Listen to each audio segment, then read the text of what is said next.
Hello, everyone. Today I will take you through the University of Illinois portal simply because I know that a lot of people struggle with understanding how to even approach graduate application. So today I will be taking you through the University of Illinois graduate school portal. One of the things we want to achieve today is show you how to navigate the different departments, how to select a program for yourself. And then we're also going to go to the graduate college page just to see the information available to us. And then we'll talk about some fundings, the way we could get fundings within the school. And then we'll also talk about other means of funding. So let's start by talking about the University of Illinois. As you already know, the University of Illinois is an R1 institution. So it means they are very research focused, very research based. So most of what you would find here would be research intensive programs. That is not to say there are no thought programs. However, you would know that a university like this would divert most of their fundings for anything that they consider research. So if you say that you do not want to do research, this might not be a good school for you, especially when you desire funding for your thought programs. You might have to find schools that do that. So now, let's just take a look at what it is. This is the university's website, illinois.edu.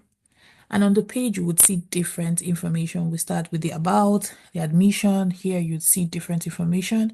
Academics, you would see different things. Colleges, research, you would see major research that the university advertises. This is even going to give you an idea of what the school ventures into, what they consider valuable, how they see research and things like that. You can get in on the conversation from here. Now, what I want us to basically do is just to go through the university's page and see what they have. So now we see that these are most likely the institutions and the schools and the colleges that the university has. But because I've opened them down here, we are going to check them out. So let's start with the College of Agricultural, Consumer and Environmental Sciences. I'm just doing this at random because this is not my college. I don't know anything about this. So if this is your college, you might need to pay closer attention. Okay.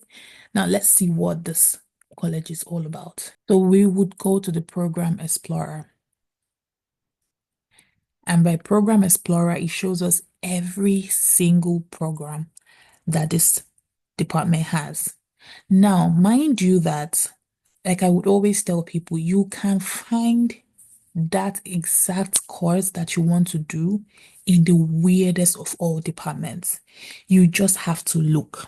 You just have to look.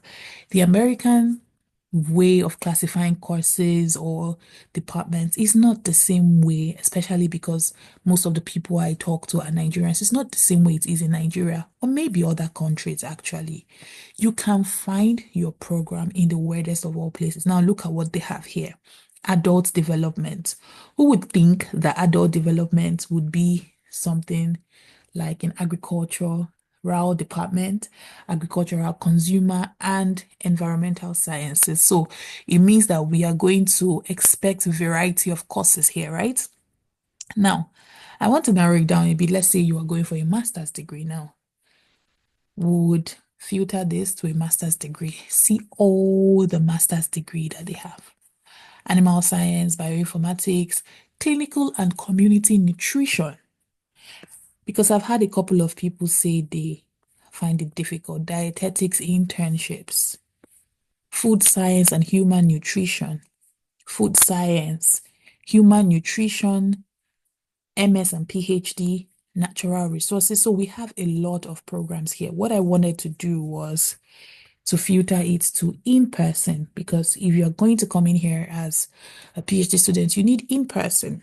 Now, these are all the courses for in-person. Let's say here now, program topics. Let's say you want something that involves people, communities, and families. I like anything that has to do with communities, so you would have a bit of a bias there. Sorry. Now we have four. You see it now? So you could play around this. You could play around, let's say, leadership, communication, and education. It's still the same four. Let's say, oh, so leadership is just this one. Let's say health and nutrition. So we have a whole lot more, right? So play around it, see the variety of options. But let's go to something like nutritional sciences, master's degree in nutritional sciences. So basically, nutritional sciences, we see that they have an MS program, they have a PhD program. This is where you could get their requirements, right? Read, always read. There is also the PhD and public health is a joint PhD program. You find the requirements here. Then there is what we call RD. You find the requirements here. So always read.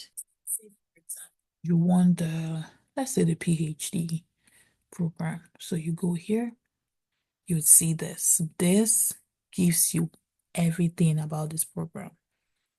What to do, what they expect you to do.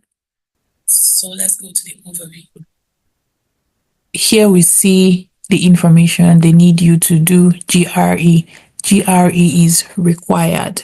So this means that if you do not intend to write a GRE, this is not a good program, or rather a good university for you to apply to.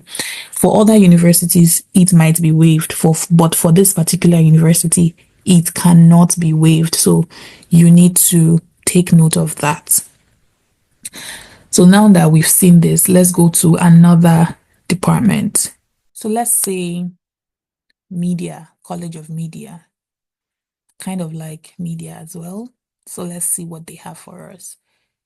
Let's go to grad programs. So they have about 5 graduate programs, right? And they said PhDs are pursued through our Institute of Communications Research.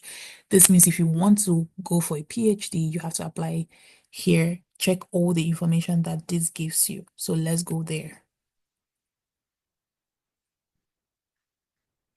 Institute of Communications Research. This is everything about them. Find the programs about them. We can also find students. I always say that if you want to, know more about the department, aside from having to email the faculty, the students are your best bets. So let's see PhD in communications and media. This is everything that the program, talks about. It says it attracts international students. So you see here that they have a variety of students. This is what they do within the department. So you need to check it to see if what you desire to do fits. Even a little can go a long way, okay? This is who to contact. This person is your friend. This is the person that would give you every information that you need. If you have questions or clarifications, this is who would give it to you. Let's go to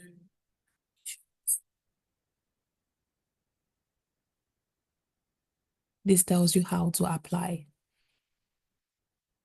Apply here, but then it also says the deadline and then the things that they need. So what do they need? A complete application form, transcript, your CV, recommendation letters from 3 people, statement of purpose, and personal statements. This confuses people a lot. Academic statement of purpose is always different from personal statements. Personal statement is what it is, personal. You talk about your personal life, opportunities, the challenges that you've had to overcome, how you did what you did, things like that. You talk about it from a personal standpoint. But academic statement of purpose talks about everything academic, your academic background. That's not to say that your personal statement will not speak once in a while about your academics, But academic statement of purpose focuses basically on how you progressed academically, your background, some of the research activities that you've had, some of the people that you've talked to, and then now that you want to apply to this program, what do you want to use the program for? How do you want to go about the program? Things like that. And a writing sample, English proficiency score, and application fee. So English proficiency score, usually there are exemptions. So let's talk about how you can get exemption for your English proficiency score.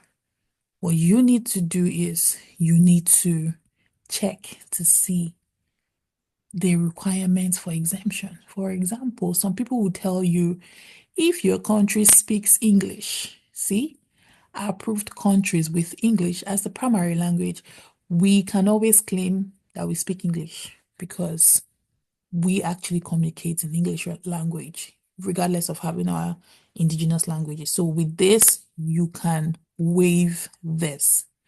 And unlike the previous one we checked, we are not seeing anything about GRE. So there is that possibility that GRE is also waived. Now about application fee, we see here that there are provisions for application fee waivers. So international applicants would have to pay $90. So application fee waivers here are only exempted for these people, which most times international students do not fall under. So your best bet would be having to ask directly. I remember the other guy I talked about. That is your best bet for that, okay? Now, remember that your deadline is what? December 15th. Now, read this information. I always emphasize a lot on read. Important information for applicants. When you keep reading, it tells you what you should note. It says this admission process is competitive. That means that everybody that applies are considered, right? And so you'd have to make sure, first of all, that all your application, including payment of application fee, is done before the deadline. And then the committee would notify everyone by March 1st. So it means if you're able to apply before December 15th, you should be expecting them to give you a response by February 28th, March 1st. If you don't get a response, it's likely they're not giving it to you, or you are kept on the waiting list for them to eventually respond to you, okay? So please always meet the deadline. I've met people that just apply lackadaisically and do not meet the deadline. Please meet the deadline. Because you're international students, you should pay attention to conversations like this anytime you see international applicants. So one thing I wanted to point out here is that this program could also be a direct PhD program. As you all know, I'm a direct PhD student. So if you do not have a master's degree, but you have a bachelor's degree, because it says or, that means it's not entirely compulsory to have a master's degree. With a substantial background in the humanities, social sciences, or physical sciences, you are eligible to apply to the doctoral program. That means you can give this your shot and apply directly as a PhD student. And from everything that we've seen here, if you are able to meet this deadline, you are automatically considered for funding. That is the first thing. So let's not waste a lot of time there. Let me take you to the Graduate College website. Graduate College basically coordinates every graduate program, all the activities, all the admissions, everything basically. They are the ones who coordinate that, right? Now, here you would see how to apply, find the fellowship, because you have to apply through them, right? So you see find the fellowship, looking for assistantship. I've opened them here already. Let us first of all go to assistantship. So assistantship basically tells you everything about assistantship. I want you to see something here. Towards the end, you would see here it says looking for an assistantship. I'm trying to show you that every Most organized university have these things. You just need to find it. Go to the graduate college website, look for funding information, assistantship information, fellowship information, scholarship information, and apply. So let's go to assistantship clearinghouse. You see here that there are a lot of assistantships, and it covers you.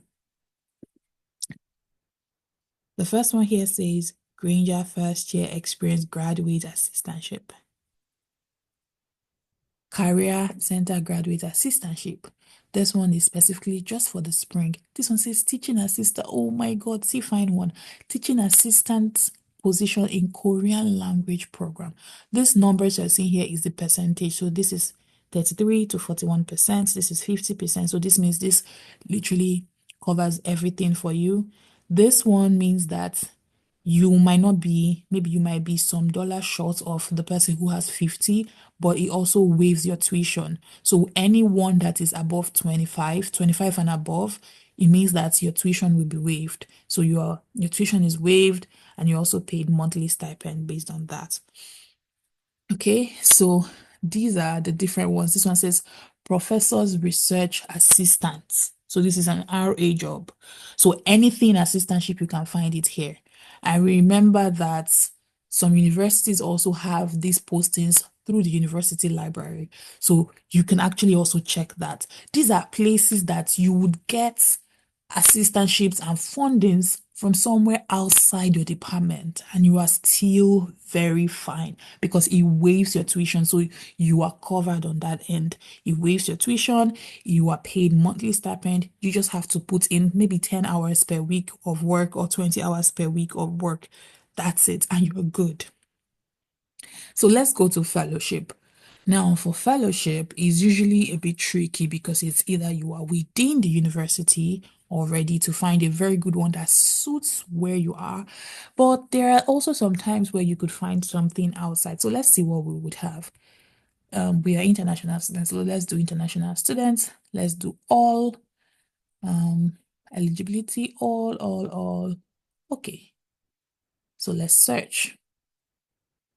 Oh, we have about 774. Okay, so let's say that you are yet to come in. So you are still in your home country, but you're yet to come in. Let's see. Early years of doctoral program. Let's narrow that down for a bit and see what we find.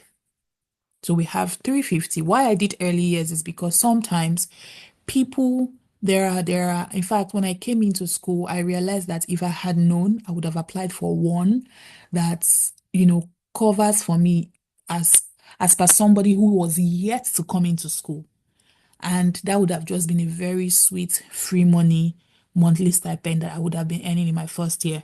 So it was a big regret for me in my department. So, but this time around, you have an option. Find what works for you. Some of them are external fellowships in the some of them are external fellowships to the school. Some of them are internal fellowships that even the school organizes themselves.